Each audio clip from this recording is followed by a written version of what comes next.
뉴스맥스에서 재미있는 기사가 나와서 제가 소개를 해드리는데요. 2022년에 정치적으로 중요한 5가지 날짜들 해가지고 기사가 나왔습니다. 5가지로 정리를 해놓았는데 올해가 선거의 해다라고 이야기하는 건 뭐 예전부터 여러 차례 말씀드렸죠.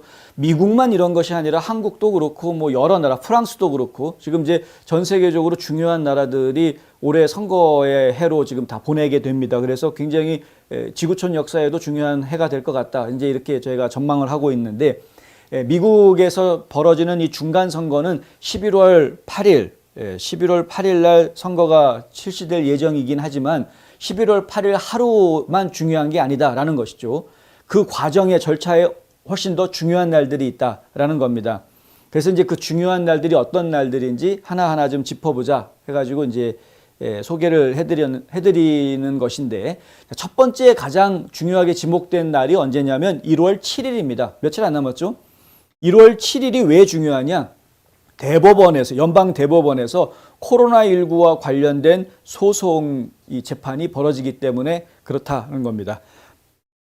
이번 주에 사실 대부분의 대형 언론사들은 특히 이제 우리가 주류 언론이라고 이야기하는 좌편향되어져 있는 이 언론들은 전부 다 1월 6일에 초점을 맞추려고 합니다. 뭐 이미 1월 6일에 대한 기사들이 많이 쏟아져 나오고 있죠. 1월 6일 위원회가 지금 활동을 계속하고 있고 1월 6일에 트럼프 대통령도 성명 발표를 하겠다고 하고 1월 6일에 또 무슨 민주당 쪽에서는 또 추모 행사를 가지겠다고 하고 여러 가지 지금 그날에 뭔가 이슈를 만들기 위해서 민주당은 민주당대로 트럼프 대통령이 국민들을 선동해서 반란을 일으키려고 했다 이런 프레임을 가지고 국민들을 선동하려고 하고 있는 것이고 그리고 또 트럼프 쪽 진영에서는 그 1월 6일 사태의 발단은 부정선거 때문이었다. 부정선거를 바로잡는 노력을 해야 되는 것이 온당한데 왜 쓸데없이 원인을 해결하려고 하지 않고 그 결과물로 나온 부산물로 나온 의회 사건을 이야기하려고 하느냐. 의회 사건은 그 정도까지 심각한 문제는 사실은 아니었다. 이제 이런 주장을 펼치고 있는 거죠. 이게 지금 서로 양쪽 간의 의견들이 부딪히면서 하나의 큰 이슈가 될 것이다. 이렇게 지금 언론들이 또 부추기고 있습니다. 언론들의 기본 생리는 뭐 한결같습니다. 뭐냐면 사람들이 관심 가질 만한 볼거리, 읽을거리들을 제시를 해주죠. 그렇게 해야 사람들이 많이 보게 되니까 그래서 열독률이 올라가고 시청률이 올라가면 그래서 광고 수입을 더 많이 얻을 수 있어서 돈을 버는 거니까 결국에는 언론사들의 기본적인 생리는 사람들에게 논란거리를 던져주고 더 관심을 받고 주목을 받게끔 하는 이 억지로 그걸 하다 보면 이제 낚시가 되기 때문에 실망하는 경우도 많이 나오긴 합니다만은 이 기본적으로 이제 기업형 언론들의 기본 생리가 그렇습니다. 근데 뭐 기업들만 그런 건 아니더라고요. 보니까 요즘 유튜버들도 그렇고 개인적으로 이렇게 그 뉴스를 제공하고 있거나 혹은 논평을 하고 있는 많은 분들이 이런 이제 인기를 이용한 뭔가를 하려고 하시는 분들이 굉장히 많기는 하더라고요. 뭐 기본적으로 인기를 누리려고 하는 욕심이야 뭐 누구나 다 공통적으로 가질 수 있는 욕심이긴 합니다만은 좀 안타까울 때가 있습니다. 가끔 가다 보면은 좀 무리수를 두는 분들이 가끔 나오기 때문에 하여튼 근데 그건 뭐 제가 지금 삼천포로 빠졌던 이야기고요. 그런데 사실은 1월 6일보다 더 중요한 날이 1월 7일입니다. 왜냐하면 모든 국민들한테 실질적인 영향을 줄 수 있는 법원의 판결이 그날 나올 수 있기 때문에 그런 것이죠. 지금 연방 대법원이 OSHA 산업안전보건청의 코로나19 의무화 지침 그리고 CMS 그러니까 이제 메디케어 메디케이드 센터에서 내려놓은 또 백신 의무화 시행 지침 이런 것들에 대해서 블락을 해놓은 상태인데 전국적으로 블락을 못하긴 했습니다만은 이것이 이제 연방 법무부에서 다시 항소를 하는 바람에 대법원까지 갔단 말입니다. 최종적으로 이 전국적인 연방의 백신 의무화가 과연 이것이 합헌이냐 혹은 비합헌이냐 이제 이런 이야기들이 이제 나올 수 있는 때가 드디어 된 겁니다. 굉장히 많은 분들이 이것 때문에 상당히 고통스러워하고 있습니다. 직장을 옮겨야 되느냐, 내가 지금 평생 몸담고 있던 곳에서 그만둬야 되느냐, 군대도 지금 그런 문제 중에 하나죠. 오늘 오전에 저희가 보도해드린 대로 지금 이제 연방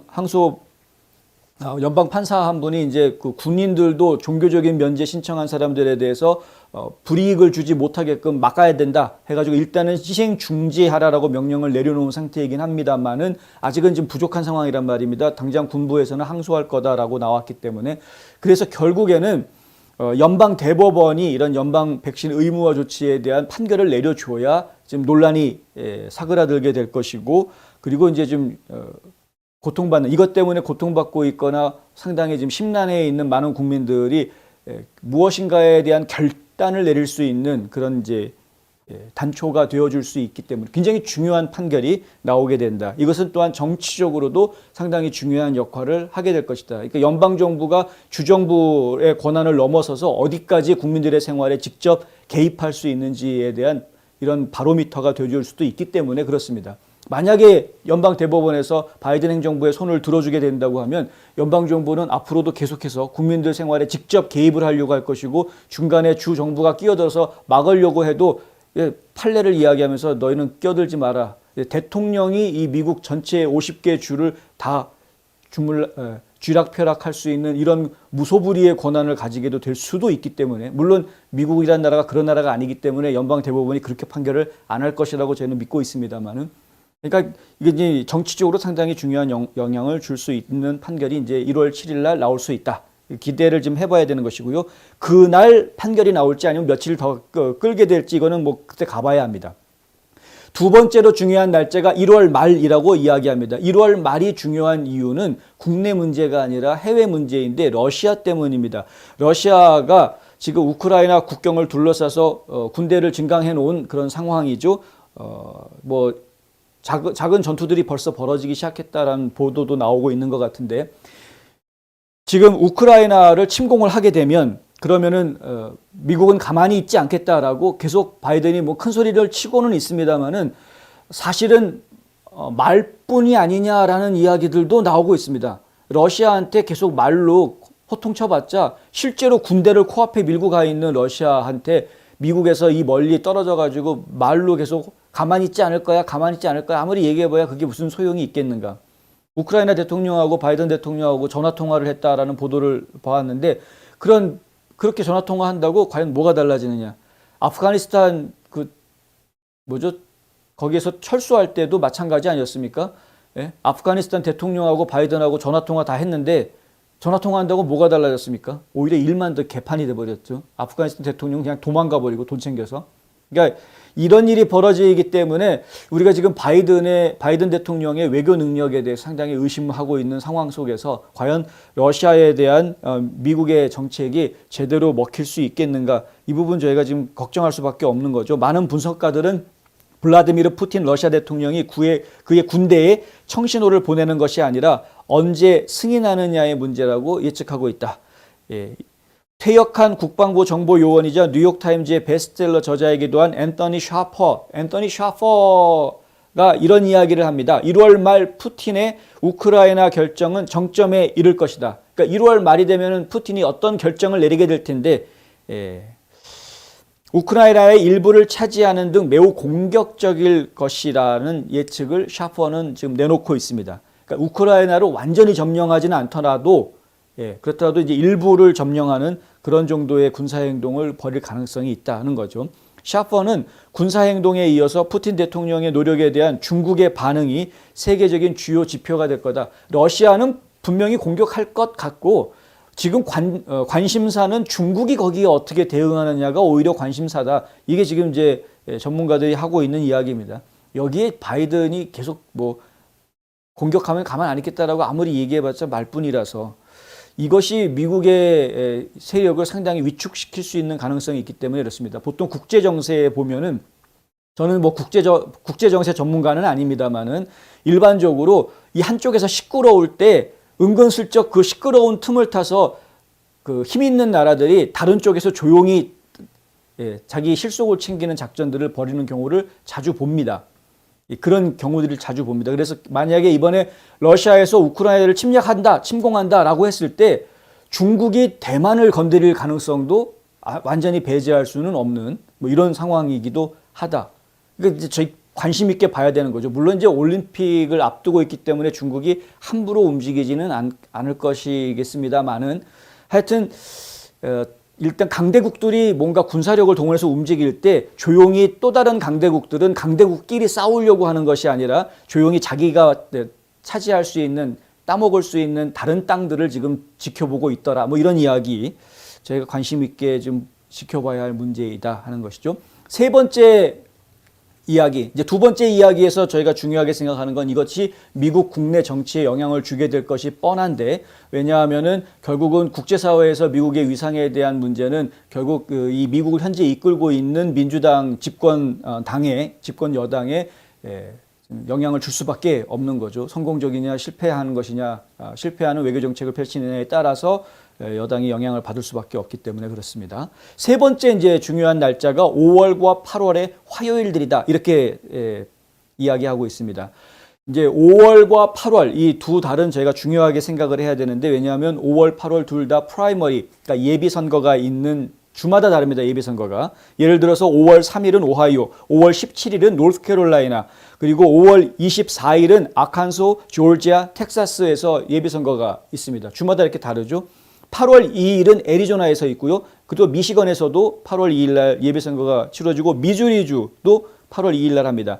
8월 9일에는 위스콘신, 8월 16일은 알래스카에서 또 예비 선거가 치러집니다. 그러니까 그 예비 선거가 집중되어져 있는 달이 5월하고 8월에 집중이 되어져 있는데, 이 5월과 8월에 집중되어져 있는 예비 선거 치르는 곳들 중에서 특히 공화당이 차지하고 있는 지역들, 이 부분들이 좀 관심의 대상이 될 수 있다라는 이야기를 지금 뉴스맥스에서는 하고 있습니다.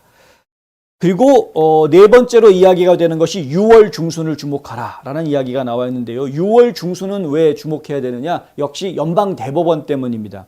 연방대법원에서 상당히 중요한 결정들을 몇 가지 내놓게 될 텐데, 그 중에 한 가지가 낙태에 대한 겁니다. 그러니까 낙태에 대해서 상당한 결정이 이쯤 6월쯤에 나올 수 있을 것이다 라는 이야기가 있고요. 그 다음에 총기 문제, 총기를 소지할 수 있는 총기 소지권 문제에 대한 중요한 대법원 결정도 이때 6월경에 나올 예정이다. 그리고 6월 달에 이 미국민들의 생활에 또 직접적으로 영향을 줄 수 있는 상당히 중요한, 그리고 총기 소지 문제하고 낙태 문제는 정치적으로 상당히 대립하고 있는 중요한 이슈이기 때문에 이것이 정치권에 상당히 큰 영향을 줄 것이 분명해 보입니다. 미국인들의 삶에도 영향을 주겠지만요. 테네시주 자문위원회, 미국 시민권위원회, 국가인문재단과 1776년 위원회, 이런 데서 활동을 했던 전력을 가지고 있는 캐롤 스웨인이라는 박사가 있습니다. 이 아주 전문가 중에 전문가라고 이야기할 수 있는 분인데, 이 스웨인 박사가 이렇게 이야기합니다. 법원이 세간의 이목을 끄는 사건에 대해 명확하고 보수적인 승리와는 반대로 신중하고 중도적인 의견으로 대응한다면 대중의 반응은 의회가 법원을 포장하려는 추동력을 막을 수 있을 것이다 라고 이야기하고 있습니다. 무슨 얘기냐면요, 말이 좀 어려운데, 연방 대법원 입장에서는 지금 코트 패킹이라는 부분에 대해서 지금 굉장히 신경을 쓰고 있죠. 그러니까 대법관들 숫자를 늘리던, 아니면 대법관들의 임기를 제한을 하던 해서 코트 패킹을 한다고 하면, 그러면 정치에 영향을 받는 대법관, 그러니까 이 사법부가 이런 입법부라든가 행정부의 아래로 들어가 버리는, 서로가 대등한 관계로 견제하는 이 대등한 관계가 아니라 어떤 이렇게 종속적인 관계가 돼버릴 수 있는 위험성에 들어가기 때문에 코트 패킹이라는 것을 어떻게든 막으려고 하는 것이 대법원의 심리입니다. 그런데 대법원이 코트 패킹을 거부할 수 있는 입장이 아니기 때문에, 법적으로 거부한다고 되는 문제가 아니기 때문에요. 결국에는 정치인들의 생각을 움직여야 되는 것인데, 정치인들의 생각을 움직이기 위해서 필요한 것은 국민들의 마음을 움직여야 하는 것이죠. 근데 국민들의 마음을 움직이면, 대법원은 코트 패킹이라는 건 필요 없어 라고 국민들의 마음을 움직이게 하기 위해서는 보수적인 결정을 내리는 것보다는 중도적인 결정을 내리는 것이 더 유리할 것이다 라는 이야기를 하고 있는 겁니다. 그러니까 지금 우리가 알고 있기로는 9명의 대법관 중에서 보수 성향이 6명, 진보 성향이 3명 이렇게 알고 있는데, 그런데 실제로 지금 연방 대법원에서 내놓고 있는 판결이 보수적인 결론만 내가지고서는 국민들의 지지를 받기가 쉽지 않을 것이다라는 이야기를 하고 있는 것이죠. 의회는 항상 순응하고 있다. 진보 정치인들은 전략을 바꿔야 할 것이다 라는 말도 스웨인 박사는 하고 있습니다. 그러니까 결국 진보 정치인들이 좀 수정을 해야 될 것이다. 지금 현재 너무 극좌로가 있기 때문에 국민적인 반발을 얻고 있는 거를 본인들이 깨달을 때가 이제 되었다라고 보입니다. 이제 선거가 시작이 되고 본격적으로 국민들을 만나서 정치인들이 대화하는 시간들이 늘어나게 되면 결론적으로는 진보 정치인들도 어느 정도까지는 중도 성향으로 옮겨올 수밖에 없는 변화되는 모습들을 좀 보여주게 될 것이다라는 것도 제가 이야기할 수 있겠다는 것이죠. 자, 마지막 5번째 중요한 날은 역시 11월 8일 중요한 날입니다. 이날 모든 것이 결정이 되기 때문에 모든 것은 11월 8일로 지금 모여들게 돼 있는 겁니다. 올해 11월 8일 선거 결과는 결국에 앞으로 미국의 향후 10년, 20년을 이야기할 수 있을 정도로 중요한 변화를 가져오게 될 것이다. 그러나 대부분의 시선은 양원 모두 공화당이 장악할 경우에 바이든 행정부의 의제가 완전히 중단될 수 있기 때문에 이게 이제 관심사가 좀 그쪽으로 몰리고 있게 되죠. 이게 상하원 전부 다 공화당이 다수당이 돼버리면 바이든 행정부는 정말 힘을 쓸 수 없는 행정부가 돼버리기 때문에 의회가 모든 걸 다 막고 사사건건 이제 행정부가 하는 것을 발목을 잡으려고 할 것이어서 심지어는 좀 이따가 전해드리겠습니다만은 바이든 대통령 탄핵할 거다라는 얘기까지 지금 나오고 있기 때문에 바이든 행정부의 앞날은 지금 상당히 어두운 그런 상황이다.